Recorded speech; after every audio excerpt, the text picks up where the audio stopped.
Handa raw sina Senador Bong Revilla at Jinggoy Estrada sakaling arestuhin na sila sa kasong plunder kaugnay ng pork barrel scam. Paniniguro ni Revilla, hindi raw siya manlalaban. Nakatutok si Jams Santos. Hinihintay ang magiging desisyon ng ombudsman kung magsasampa ito ng kasong plunder sa Sandigan Bayan kaugnay ng pork barrel scam. Sabi ni Senador Bong Revilla, kung mangyayari ito, hindi raw siya magtatago at hindi rin papalag sakaling siya ay arestuhin. I'm willing if they're going to get me in my house, then okay lang, sasama tayo.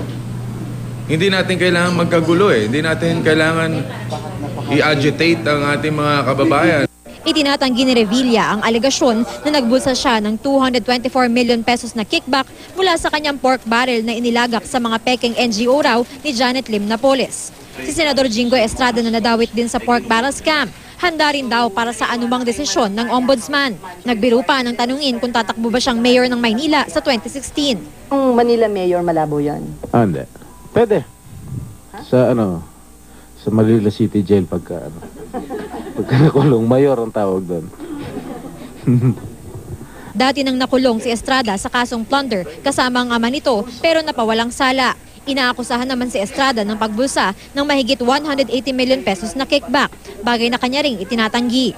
Si Senador Juan Ponce Enrile na inaakusahan naman ng pagbulsa ng 170 million pesos na kickback, tumanggi magbigay ng panayam. Pero dati nang itinanggi ni Enrile ang mga alegasyon at sinabing handa siyang depensahan ng sarili sa korte.